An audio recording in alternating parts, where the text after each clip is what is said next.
As everyone knows, this show is filmed here in the heart of New York City. So what better guest than one of the most talented musicians to come out of NYC? NYC, baby, NYC. And a guy who even has a huge statue in his honor in the middle of the harbor. That's right. That's right. Though your hair looked different. That's when I used to dress in drag, though. Right. Liberty Devitto. Yay! So, how'd you like that intro? I like that intro, and I brought along my new band, the Slim Kings, and Michael and Andy. And we'll talk about them later, but let's talk about me. Well, it's always about you, isn't it? It's always about me. Very nice. Well, you know, you were a veteran of, you've actually dealt with me before and still came back, which is impressive. Could you believe it? On my radio show 3 times, because we have a lot in common. We're both from Brooklyn. Yes. We're both drummers. Yes. You played with Billy Joel for 30 years. So did you. I played one of his albums 30 times. There's a lot of similarity there. But yeah, so you played with him longer than anybody. How did you guys get hooked up? Back in the day, I had a band called Topper. It was actually myself, Russell Javers, and Doug Stegmeyer, and another guy named Howie Emerson. Billy was recording in LA, using studio musicians and going on the road with a different band. And Doug Stegmeyer from Topper got the gig on the Street Life Serenade tour. On that tour, Billy said he wanted to move back to New York. He wanted to get the same musicians that play on the record that would tour with him. And he wanted a New York-style drummer. And Doug said, well, you know the guy, because I had known Billy since I was like 17. We played in the same club in different bands together. We'd cross each other in the dark and just say hi. So I auditioned for him, and we went into the studio, recorded what became the album Turnstiles. And it was just me, Doug, and Billy. So when we listened back, Billy would say, you know, I could use some guitars on this. And we said, we know guitar players. And so Topper eventually became the Billy Joel Band. Now, you say you knew Billy from the beginning. Did you have any sense he was going to be as big a deal as he ended up at that time? No, not at all. But he just did a song that I really liked. He did a couple of songs I really liked. He sang in a group called The Hassles, and he did a song called Colored Rain by Traffic, and Steve Winwood sang lead. And I was really surprised that he did that song, because it was kind of, you know, not a whole lot of people had the first Traffic album. That and You Got Me Hummin' they did by Sam and Dave, which was really good, you know. So I thought they were good. Yeah, so it's always interesting meeting guys who knew somebody who became that successful way back then. Yeah. And from what I understand, Billy found you entertaining, which is one of the reasons why he kept you around so long. Yes. He took me, we went to the Soviet Union, and only the singers and him were going down to Tbilisi to do this thing in this monastery. And he wanted me to come along just for comic relief. So I didn't. I actually played drums too. So you amused him? I amused him like a clown. Right, that. Like funny, like a clown with big shoes and a red nose. See? This is good material. So, all right, that was one of the first bands to play in the Soviet Union, right, when things kind of opened up? First band to do a full production. Like what they see at Madison Square Garden, that's what they saw in Moscow and in Leningrad. And what was it like? How did the crowd respond? Well, in the beginning, it was like you had to be a member of the party to get tickets. And then they sold some later on when when there was some left over. But so the people from the Communist Party that were members of the Communist Party were up front. We started playing, we opened up with Angry Man, and we could see people like putting their hands over their ears and like making faces and stuff like that. So Billy made an announcement, you know, first as we're playing, he's looking at me going, we're dead, this is over. So, and he couldn't mean literally at that point. Yeah, literally, we could have been dead. So he made an announcement after a few songs and said, look, we're doing this just like you would see it in the United States. It's going to be this loud through the whole show. It might even get louder. So if you want, why don't you move to the back and give your seat to those people in the back? Because he heard people cheering in the back. And once that happened, that switch happened, they went nuts. Yeah. They went crazy. Yeah, they loved us. And did you deal with them after the show? Were they real curious about America? Oh, yeah. Yeah, they were very curious about America. As a matter of fact, we were told that we were briefed in Washington by the U.S. Embassy in the Because what year was this? 87. The wall was still up, yeah. Right. And they told us we couldn't take pictures of military, couldn't take pictures of bridges, you know, couldn't take a lot of pictures of military posts and stuff like that. And we couldn't bring Bibles, we couldn't bring Time magazine, we couldn't bring any kind of magazine, newspapers and stuff like that, because they didn't want anybody to know what was going on. So yeah, we were pretty scared going there. And like I said, nobody was moving when we first started playing, but by the time we ended in Leningrad, the soldiers were up and twirling their hats on stage and throwing them off the stage and stuff like that. Is there any video of that? That would be good. There is.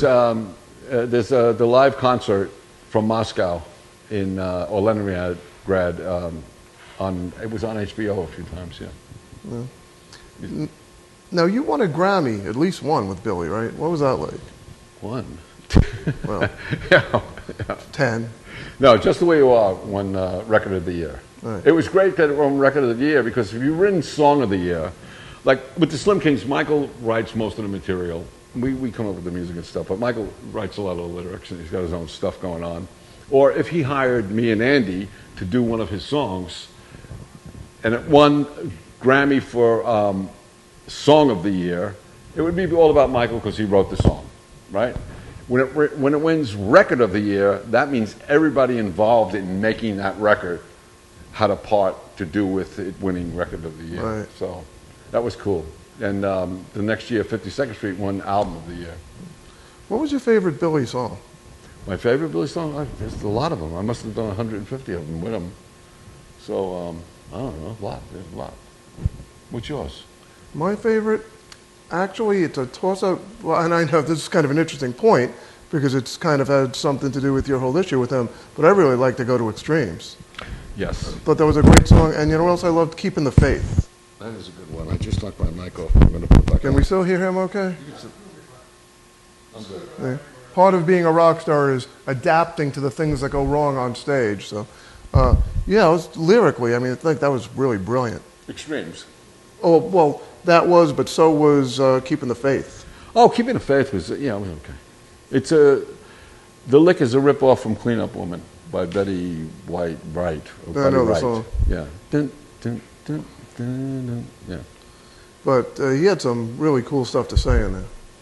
He did, because you grew up in that time when he talks about Matador boots and Sensen and all that kind of stuff. Yeah, that was good. Having sex in the car. Yeah, well, that still goes on. Really? I got to hang out in your Andy neighborhood. doesn't? Sex in a car? In your car? Subway car, in a subway car. So what's it like? What's it like playing with these young whippersnappers here? Well, I'll tell you what, it's great because we were talking the other day, right, Michael? What were you saying about that? I would play something and you would say it's something and blah blah. You know. Yeah, well, Liberty will play a beat, or we'll share records with one another, and he'll play some. For instance, there was a Steely Dan song, and we were listening to it, and they said, you know, it'll be kind of like this, and Andy and I, wait a second, that's Lord Tariq and the Young Guns, Peter Guns, like that's a hip hop hit from our childhood. So you're not claiming the hip hop sample music from before, are you? So the samples that we look that up. the samples that we gravitated towards are the same grooves that he grew up on and very often created. Yeah. So we keep meeting in the same place musically. We just skipped a big chunk of time. There's a big record recently Now, I hear... that sampled yeah. Zanzibar. You know that Billy Joel tune, Zanzibar? Yeah. Dude, Action Bronson just sampled that, and it's like that same groove that like, you know what I mean? Just like, so it's all coming from the same place. So I hear you guys met in kind of a real modern technology type of way, right? Through kind of Facebook and MySpace and stuff? MySpace, right? Wasn't it MySpace? Well, I thought Yes. I heard that you guys connected through a mutual liking of some song on Facebook or something? No, not me. I joined the band a little later. Oh, after okay. It was you and someone met. else. Yeah. Liberty, I was playing shows. I had songs on a bunch of TV shows, and I was playing. Yeah, did I hear Law and Order? I think you did. Yeah, Sons of Anarchy, and a lot of shows, and I was making my solo records, and I wrote Liberty a note and said, "Will you come play on this session tomorrow?"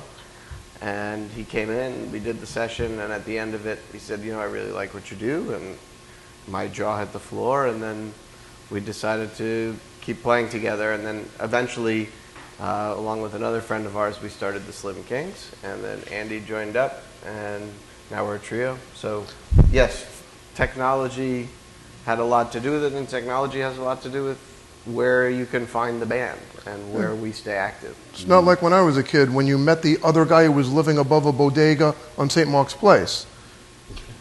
If he was playing the guitar too loud at 2 in the morning when you had a hangover and you went and banged on his door, you ended up in a band together the next week. Now you meet on MySpace. Well, Liberty was the first drummer I ever saw in concert, too. So it's a little bit of like a hero worship story, too. You know, this was... You excited about this? Yeah, real Being excited. worshipped and Well, adored? Real excited. Yeah. I'm as excited about that as when, like, these young, hot girls, they come up to you and they go, Can you introduce me to Mike? no, they go, my parents loved your band. Reminds me of, Right. what was it, Back to the Future, when the guy Yeah. did the Jimi Hendrix thing and the people were all like, what the hell is this? He said, you may not like it, but your parents are going to love it. Or your kids are going to, whatever. It's your cousin Marvin Berry. That's a great scene. But, no, what I always told him when I first met him is, you know, it's easy to be if you're a great drummer, it's easy to play Who songs or Zeppelin and stand out and still fit the music. But to be able to play Billy Joel songs and play something showy and not have it sound out of place, I think is like a real skill. True, for sure. You had to hit hard and do all that cool stuff, for sure. Talk about The Who. I listened, I was in the car alone today because I went to the eye doctor, and I could turn the radio up really loud when I'm in the car, and Who Are You came on. Yeah. The drum track on that is so good. Really? Yeah. Well, he was an amazing... Yeah, I mean, he's Manic little very guy. steady, and he's very solid at this point, and he does fills after every time, Arthur Daltrey stops singing, and he's doing a fill. And then in the bridge, he plays mallards on the toms. And he's actually dancing on the toms. It's really cool. That's crazy. Who were some of your favorite drummers? Who? Well, when I started out, let's see. I do like Gene Krupa better than Buddy Rich. Do you? Was never a big Buddy Rich fan. Like Gene Krupa, I like what he did with the Just drums. like 10 he made mics. them talk, you know. But Ringo Starr, of course, was the first drummer that I saw that I pointed at the TV and said, that's what I want to do. I want to be in a band that does that. You know, makes thousands of girls scream. Still having a hard time making one girl scream, but you know. And wait till you play some music. I actually still remember seeing. That's a friend of mine joke, by the way. Don Famularo, I got to give him credit. I still remember seeing A Hard Day's Night with my camp when I was a kid. It was amazing.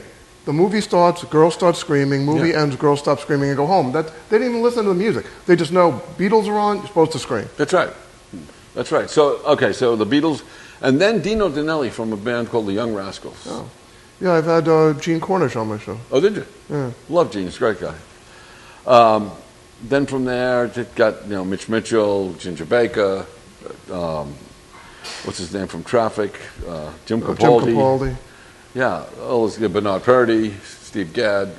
What about Carl Palmer? Did you Carl like those Palmer, guys? great drummer. That was amazing stuff. I thought. Oh, and Billy Cobham was one of my favorites. Well, Billy Cobham plays on Diodatos 2001, the Space Odyssey. Right. There's probably 5 songs that I pulled the car over when they came on just to listen to them, and that was one of them. Like, I could not believe this, how funky and how fast his rolls were. That original Mahavishnu Orchestra was a great band. Yeah, crazy stuff. So you guys got it together. I believe you have an album, right? We have 3. Three. So how do people get a hold of this stuff? 2.5. Well, we have a lot of them. Michael's more conservative. Oh, is it really? Yes, we have a lot We of have albums. many songs. Many songs.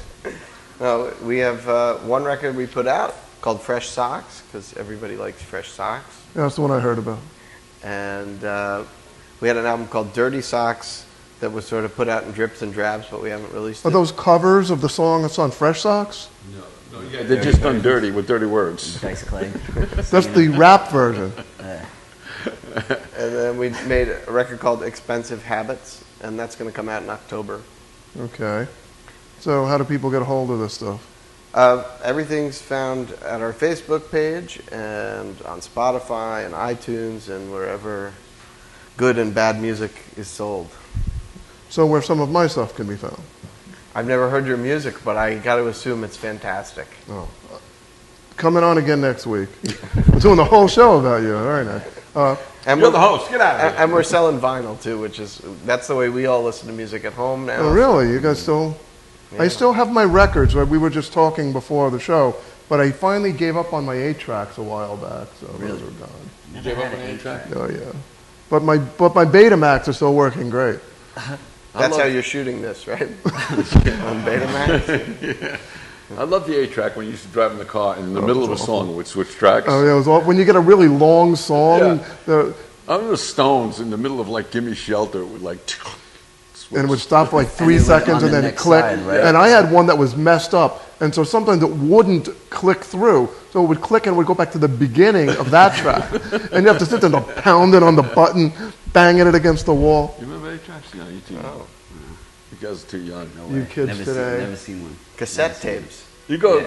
We used to make mixtapes. I remember that with the pencil and the whole thing. Yeah. Yeah. Yeah, it's amazing the technology. Like I wrote and directed a horror movie, and the guy who wrote the score for me did it on with like a little tiny thing. It's amazing. He's a keyboard player, Like and a the equipment cassette. that you can use is just amazing now. Oh yeah, you can do anything. Especially Yeah, with I like mean, a I still have my. laptop or- He still has my TAC 4-track like in his Oh, garage. hell yeah, those things sound cool though. You can get some cool like Oh, forget it. almost like, you know, we always had a hard time getting that to work. like Right? budget tape sounds off of those things. You have to boy, mix the that one. 3 tracks onto one and then the 2 And onto one, bounce so them you down. get 7 tracks. It out makes of you get it right like the first time you do it, you know.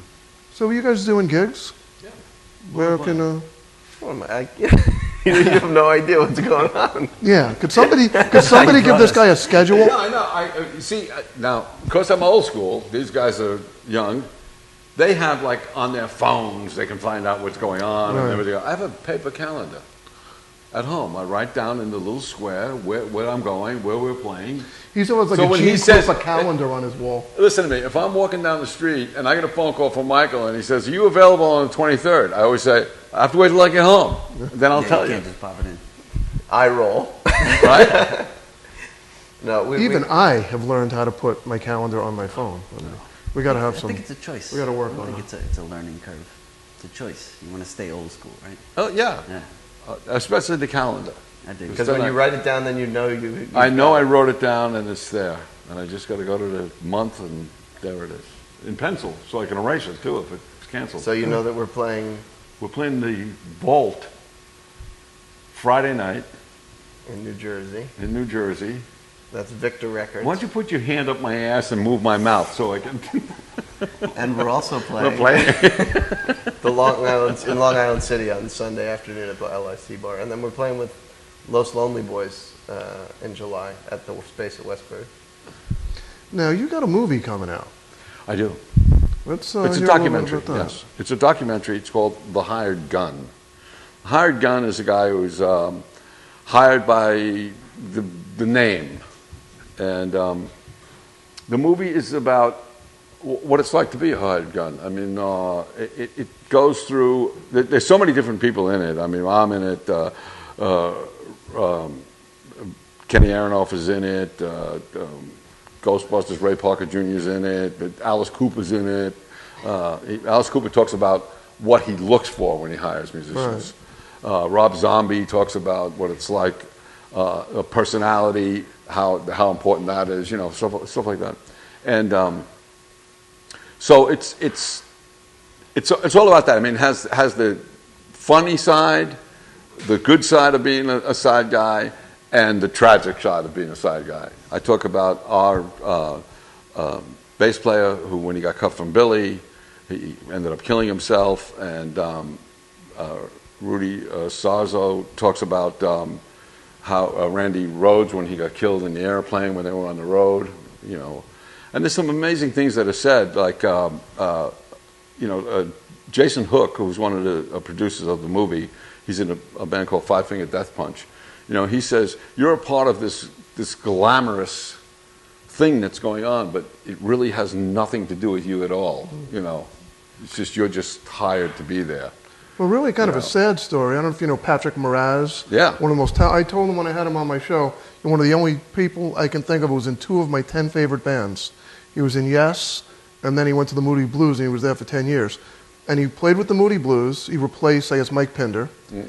And eventually he said, you know, you guys are not paying me what the rest of you get. And they said, well, you're not a band member. You're a hired musician. And he showed them, look, I'm listed as a band member. They ended up in court, and they took him off everything. When he was on the show, he showed me, here's an album, see me? Here's the album, where am I? Here's like a fan magazine from England, see me? Now look, he was just taking off everything. It really, you could tell he felt real bad about it, obviously. Yeah. So that's a disadvantage of not being officially a band member, I guess. Yeah, so the hired gun gets into, who's the guy that was the bass player, Metallica, that died, and then they got a new guy? Cliff Burton was the guy who died.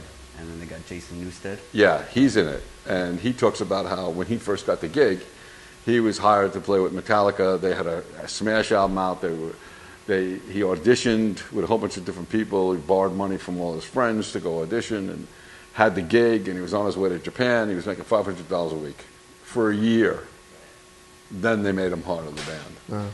You know, it's like you don't automatically become part of the band just because you're in, you know. Right. Darryl Jones, right? He's still not like an official member of the Stones. He's not an official member of Stones, no. Well, they can still boot you out if you're a member of the band, though, can't they? Yeah, I would guess they could, yeah. If you have the right agreement. It's just you give up more money at that point than you'd be giving up if they were kicked out as a hired member. Yeah, of course you would. But they can still boot you out, though. Yeah, but then you're also paying for all the production and everything that goes on now. You know, if the band loses, they go out on the tour and they lose money.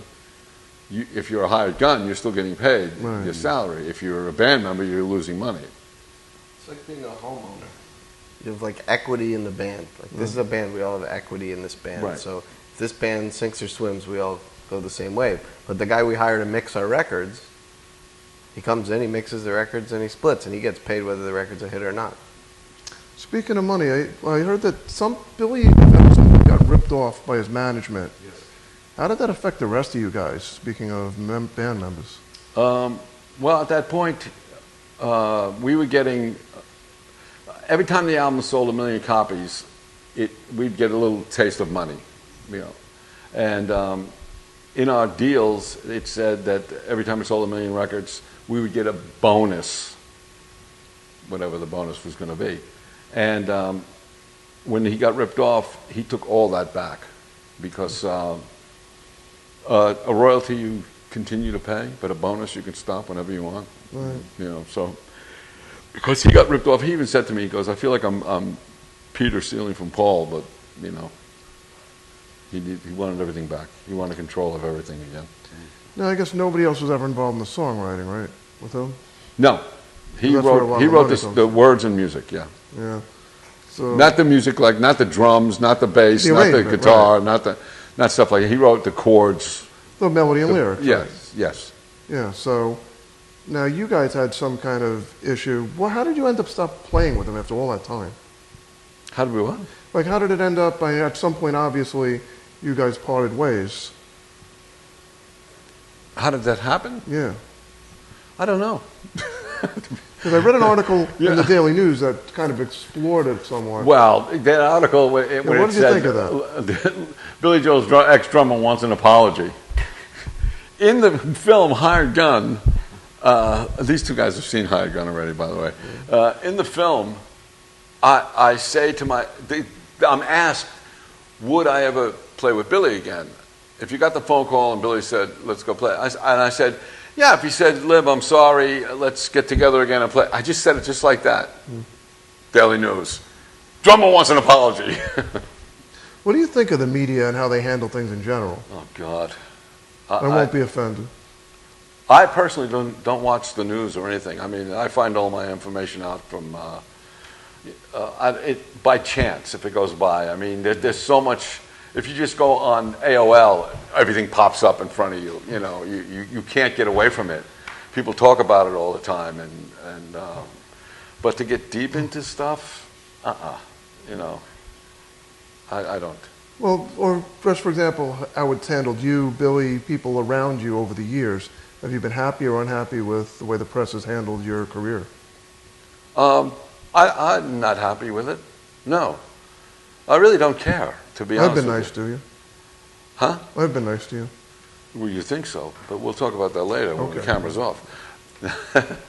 No, I don't know. I guess it's cool. I mean, you do a great show, and you know, I used to get reviews like I look like a Buddha on top of a wedding cake, the way I play, or I look like fire hoses that are on full blast, where nobody's holding on to them, or where my arms are going.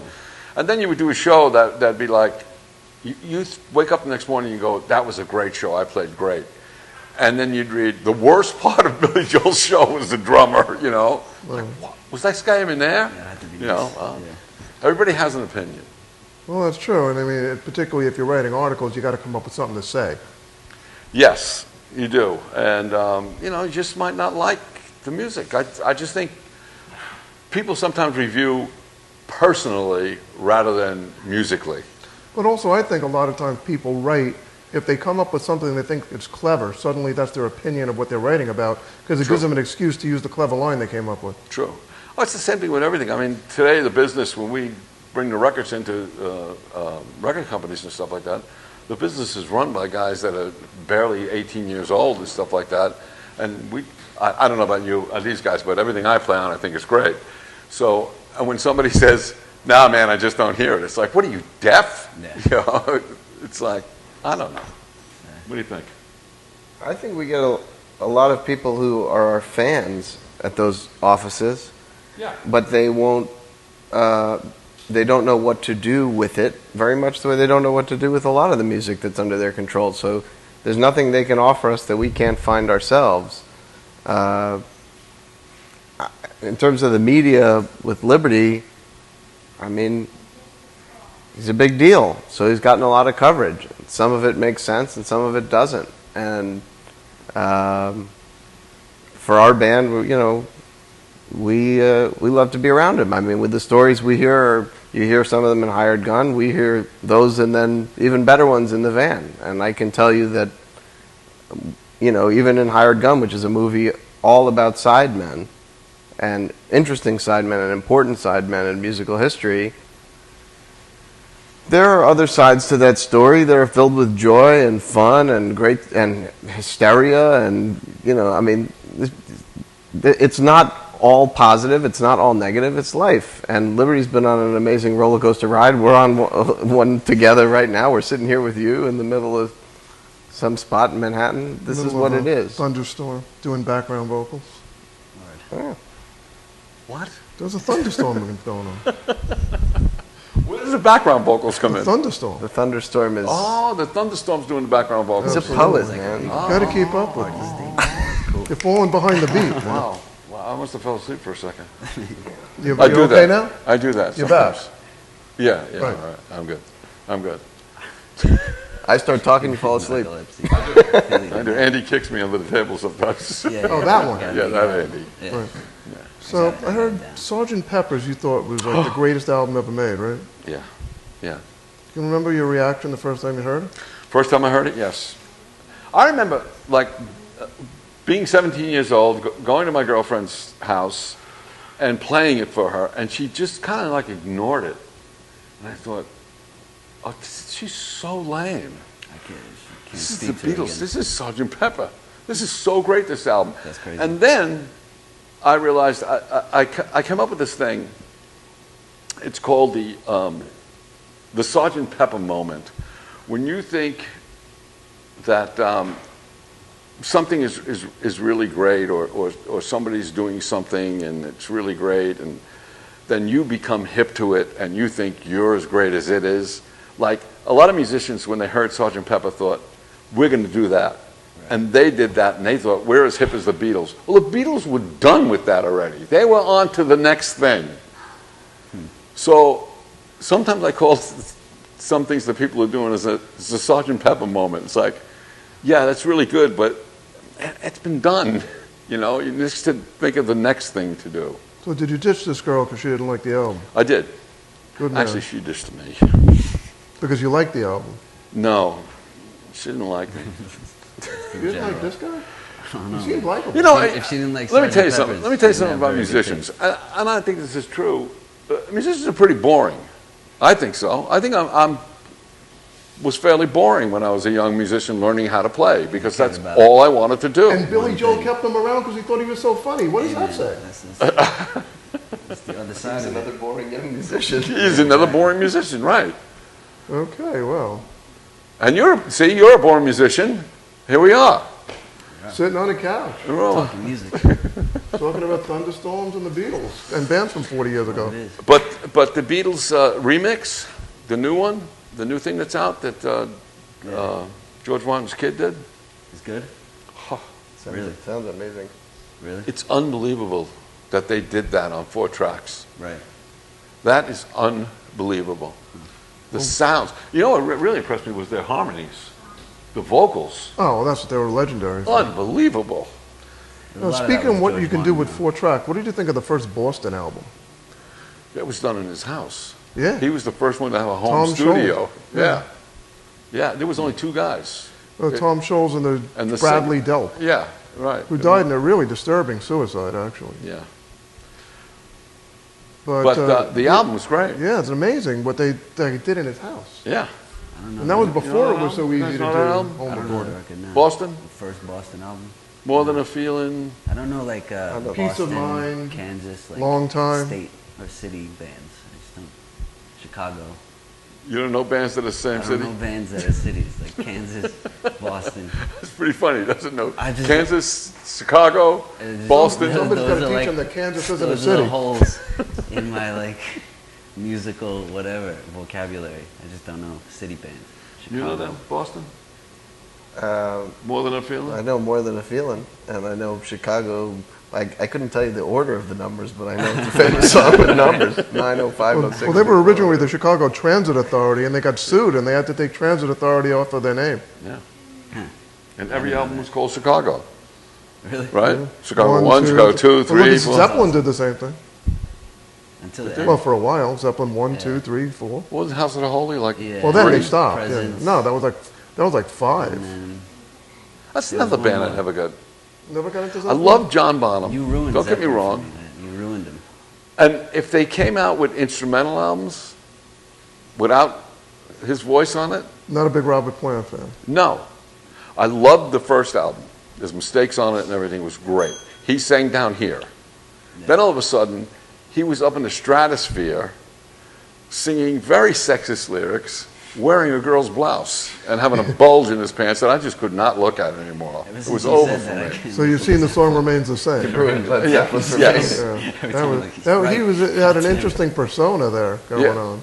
Yeah, just I was like, no, you guys are heavy. Liberty's a man's man. Hey, you got to think about it though. Like their first song on their first album was "Good Times, Bad Times." Right. That's crazy. Like to think about it. It's the first thing you hear. I Yeah. love the Full Tower. Stairway to Heaven, that was a great song. I hate that song. He hates that song. I I've do. had to teach that song a lot of times, so I can't do it. I don't like that song. I've heard that song. It's the same chords as butchered. Chim Chimmery, Chim Chimmery, isn't it? Black didn't Dog. know that. Din, din, din, din, din, din, din. Huh. Din, din, din. It's Dick the same Van Dyke chords. all this time. Din, din, din, din, din. You got that's Wow. walk down. Yeah, I thought it was like some So they classic. plagiarized. They were like early hip hop. Yes. So all those lyrics are ripped off blues lyrics. Yeah. Well, School his of lyrics. They're Letters. all like lead belly lyrics, and they just move a word or two around. And here I am coming up with original lyrics, and where's it getting? What's the point, man? What's the point? There ain't no Is it the Great Steal? Can you send me some Lead Belly albums so I can get someplace? Sure. You're also in another band. Why don't we give them a little bit of a plug? The Lords of 52nd Street. Yes, this is myself, Richie Canada, who played saxophone on all those great records, Scenes from an Italian Restaurant, Let It Go Die Young, Still Her and Me, Until the Night, and Russell Javers, who also played on the records. We got a band called the Lords of 52nd Street. We got the name because on the 52nd Street album, on the back cover, that's Thunder. On the back cover, Phil Ramone, when he listed the band, he called us the Lords of 52nd Street.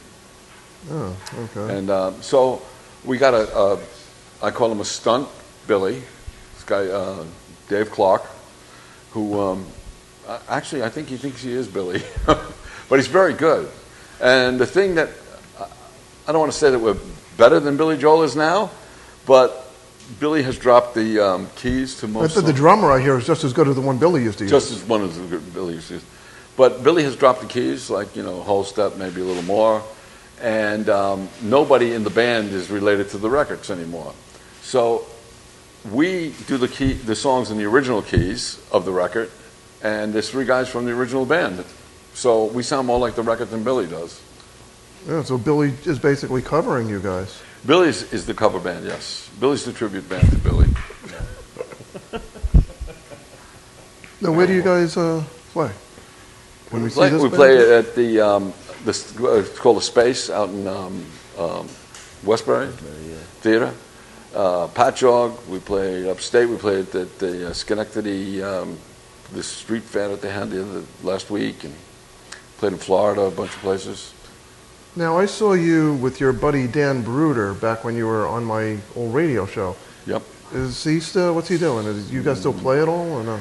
You know, You had the TV show. it was a good idea, but I think he got screwed by money people and stuff like that. It was a fun idea, and it was fun while we were doing it, but he got screwed by money people, and then he got really sick. But he had called me recently to do something again, and I just said, look, I got I knew too many things. I was playing Ronnie Spector at the time, the Slim Kings, Lords of 52nd Street, Billy J. Kramer, doing a whole bunch of stuff, and I just recently had a baby. You got your figure back right away. Yes, new baby. It's number 4, my 4th daughter, and she's 4 months old now. So I told Dan, I said, I can't do another thing.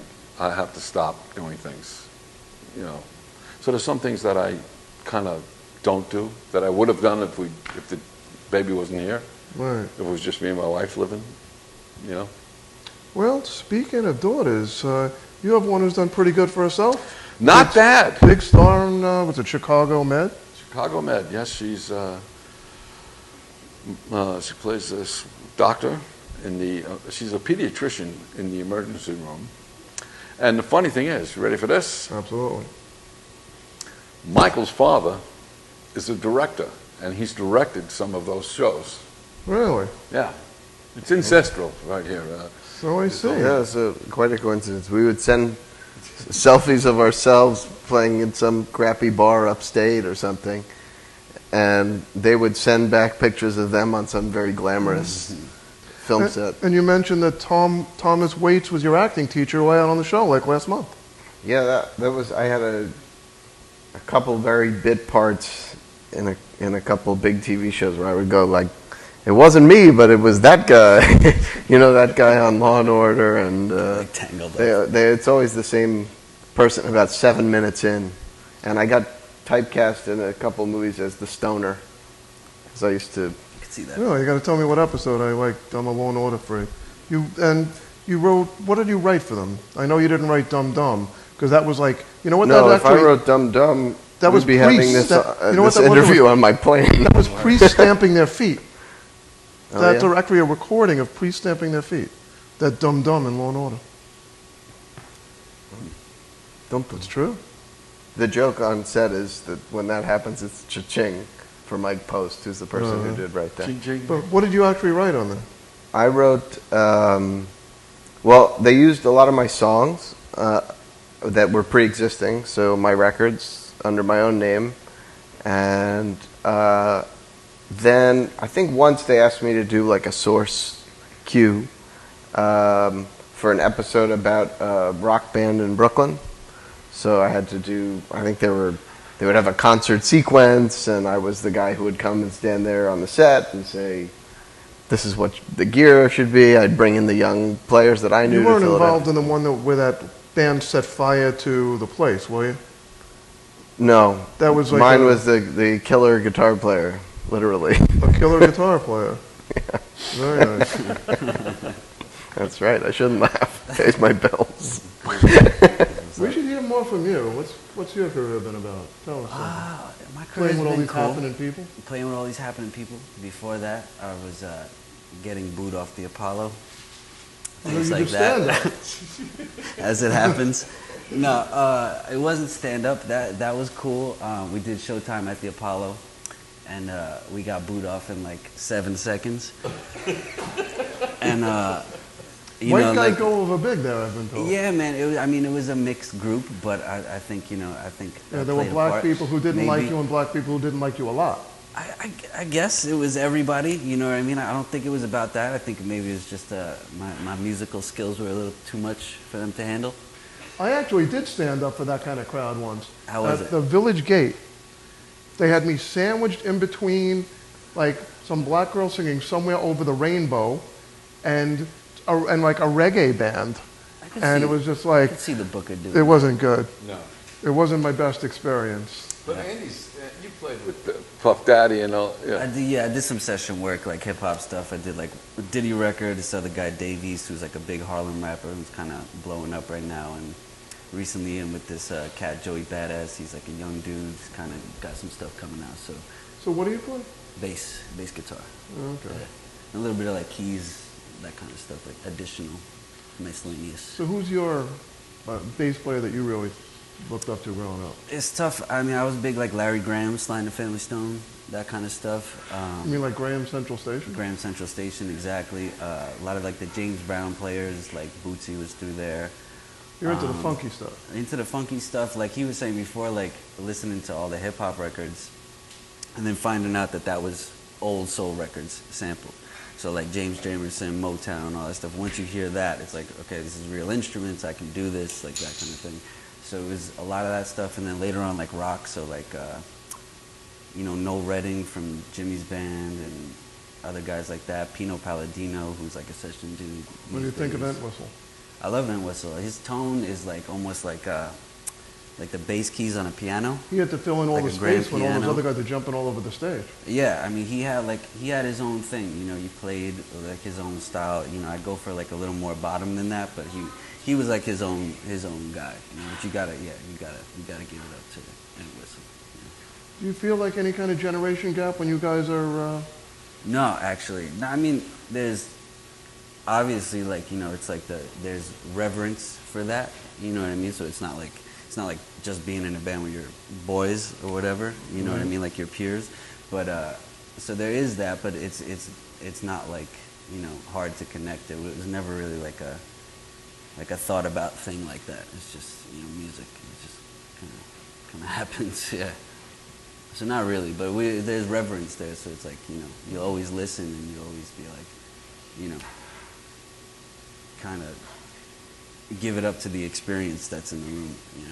Not like the experience. I mean, just like the. So I know we're all looking forward to this movie. So I just heard it's like 300 theaters or something. It's going to be. Yes, on the 29th of this month, June. So I'm actually relevant. Oh, yeah. I'm Yeah. on the beat this Good. time. Well, yeah. I'm a week ahead of the beat. Yes, you are. The 29th of June, it will be in 300 theaters across the country. And if you go to the Hired Gun, the film, and it comes up where you can punch in your zip code, and it'll tell you the movie theater that's close to you. Okay. Is it going to be in Brooklyn? Or It's going to hometown? be on 14th Street in the city. Okay. Yeah. And how long is this going to play for? Just the one night. Oh, there's going to be like And then, you're doing like then a it's one-night going to be for stand. sale Oh. after that. Then it'll be for sale. And then other things happen, but I can't tell you what's going to happen. There's secretive things know. happening. You know? I could like probably approach him privately, and You gotta grease it a little bit. I won't have to reveal my sources being a member of the media. True.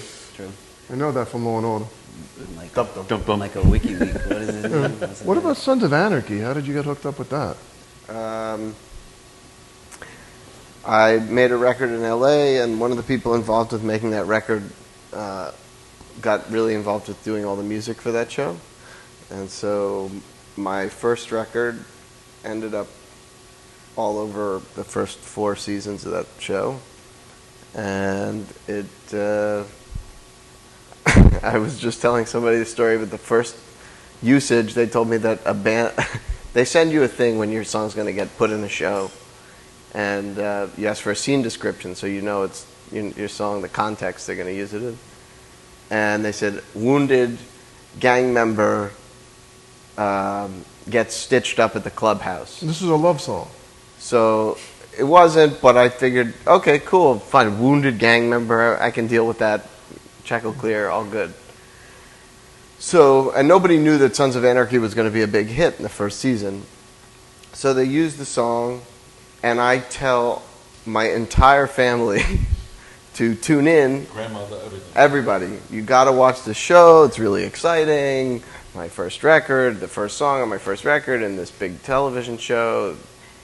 And everybody tunes in, and all my grandparents are sitting on the couch watching a guy get a bullet plucked out of his ass.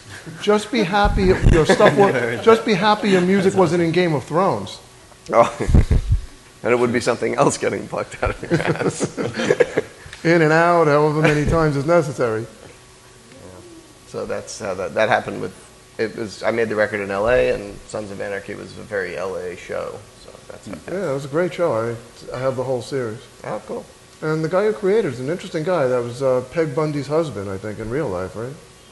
Katie Seagal's Yeah. husband, the guy with all She- the tattoos. It was so interesting seeing her in that kind of role after seeing her in Married with Children all those years. Yeah. She's Playing actually like- an amazing singer. She was Bob Dylan's background singer for a long was she? time. Really? And now the band, there's like a house band from that show that she fronts called the Reluctant Apostles, I think. Oh no, the Forest Rangers. And they're out on the road. Yeah, it's, did you actually deal with people on the show, or was this just like send them the music and that's it? I dealt with the music supervisor and the music composer. So he would tell me where it was going to get used, and everybody. I think I met Katie once, but it would be in passing, and it certainly wouldn't be anywhere other than in the studio. Right.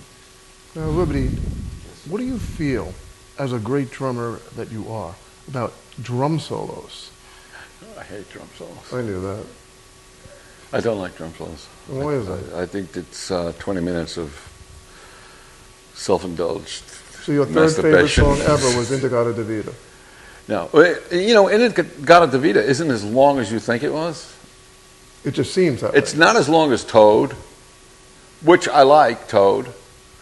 Was that Ginger Baker? That was Ginger Baker. One of my favorite drum solos is a drum solo called Far More Drums that Joe Murillo did with the Dave Brubeck trio. First he did Take 5, and he did a little solo in there where you could hear he's working on playing in 5. And then on the next album he did a solo called Far More Drums, which is just total drum solo, which is incredible. I like that. There was a great solo that Buddy Rich did when he played on the Muppets, and he played around the room on everything that was in the room, which was great. Air conditioner. Everything, pots and pans, everything. Did you grow up like that? I grew up banging on the top of my air conditioner on the desk in school, getting yelled at by the teacher. Yeah, I actually asked my father why the drums, because I don't know why I started playing drums, and he said because they didn't make Prozac when I was younger. So I guess they got me a set of drums instead. Well, my drum teacher was like, what the hell do you want to play the drums for? It's like the most impractical instrument. You got to lug this thing all over the place, screw a million nuts together, and it really is a pain in the ass. You can't really go out and perform by yourself. I mean, you could be a No, you guitarist can't. somewhere or a piano player somewhere. Well, bass and drums you can't go out by yourself. Although now you anyway. can in the subway with a couple of empty cans of paint. Paint cans? Yeah. So things have evolved, but so my teacher's wrong now. He is. His name was Joel Rothman. I don't know if you ever heard of him, an old jazz guy. Joel Rothman. He eventually left the country and went to England. He wrote like all these music books. And he'd take like one little, because he also wrote children's books. So he'd write like a 15-page book on playing 3 against 2 in jazz. And he had like hundreds of books. I used to take them to the post office for him when I was a kid. I'd get free lessons to. I'd go to the post office, ship them all over the world. He eventually went to England to popularize his books there. But kind of innovative. Some interesting stuff. Yeah, I never took lessons, so No? I took one lesson. I hated it. I wanted to learn how to play like Ringo.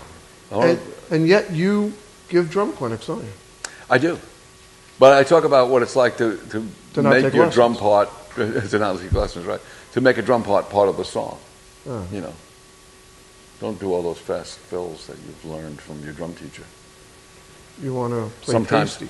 Sometimes the great drummer says, you know what, maybe I shouldn't play on this. Great drummer will say that, because you'll hear the song. Reminds me of the intro, beginning of Stairway to Heaven. Wait. I know you don't like the song. I got to bring it up a couple of more times. So I know. Well, you're a big Ringo fan, obviously, and yet Ringo took a lot of flack He did. over the years. What do you think of that? I think he was, he got a lot of bad flack. You know, people say Paul told him what to do or this, that. But I don't know if you got the new album. There's a box that comes with the remixed CD, and then there's 3 other CDs of outtakes of Sgt. Pepper. And you'll hear them say, George Martin say, okay, for the benefit of Mr. Kite, take 1. And it's the same thing that Ringo is playing on the final track that you hear on the record. So his interpretation was like right away. He knew what We to picked do up right things away. quickly.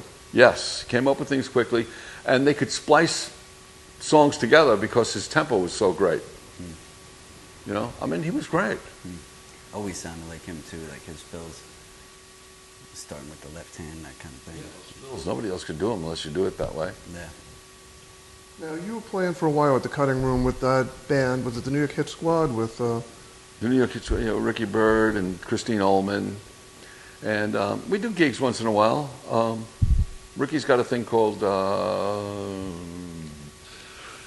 it's a recovery thing. It's called, what's it called? It was Rock I forget. Recovery. I'm sorry, Ricky. Getaway. Clean Getaway, thank you. It's called Clean Getaway. Okay. And he actually just made an album, and he's going to be performing at these like rehab centers and stuff like that. And he's going to give away the album. Because Got a now lot they of do have recovery. Prozac. Huh? Because now they do have Prozac. Yes, they do have Prozac. And he gives them to people who are in recovery, you know, encourage them and stuff like that. Now, you played with Ronnie Spector a fair amount, Yes, I did. which I guess it was good that you already knew the part to Say Goodbye to Hollywood. Yeah. That was the one That was song a I- great version that she did of that. What did you think of it? That was with the E Street Band. She did that. Yeah, it was good. So, what's she like to work with? She's been around a long time. Yeah, Ronnie's great. Ronnie, she's the queen of rock and roll, really. I mean, you know, that voice, she still has that voice.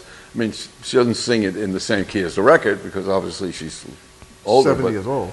Yeah, I don't want to say how old she is. You don't say how old a woman is. But Go look on the internet. It's not a secret. your friend Neon wouldn't tell me I got to look on the internet to find out how old she is. Absolutely.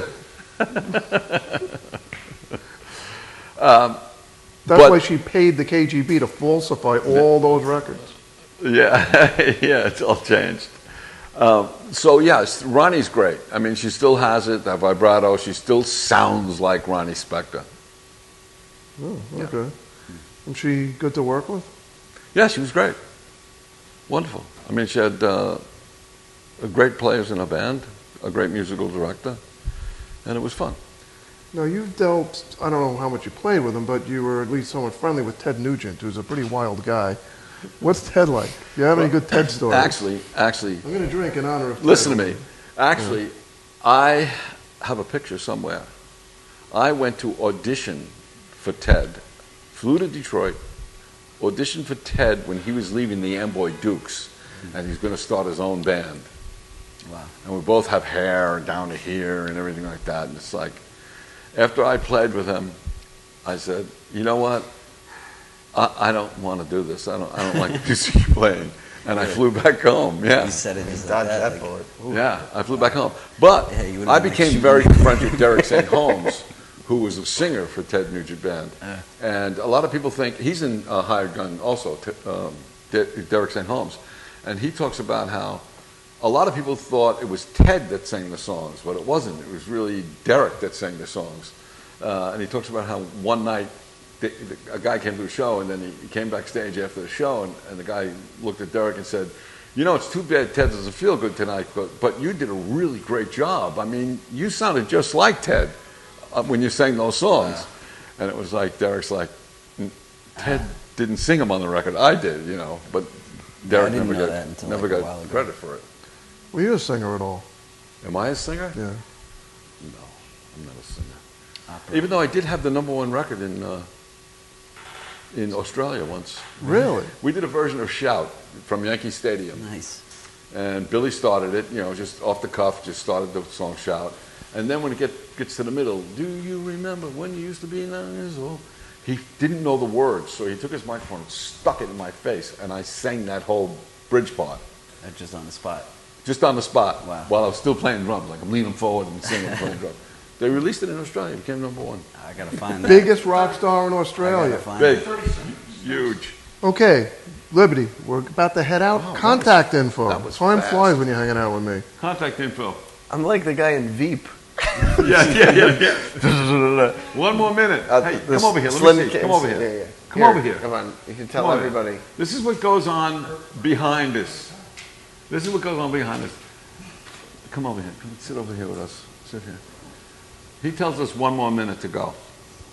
Contact information, Liberty. We're going. Contact information. SlimKings.com. Say it. SlimKings.com. Facebook, Slim Kings. Liberty Devitto. It's all Googleable. It's all Find us. Googleable. Okay. Yeah. And me, I have contact information. I want you to find me, damn it. The Andy Troy Show. We've got a Facebook fan page. We've got a YouTube channel. You can write me at andyftroy@aol.com. Okay, we had a great show, meeting the old, the new, and me, even older. But for now, we're gone.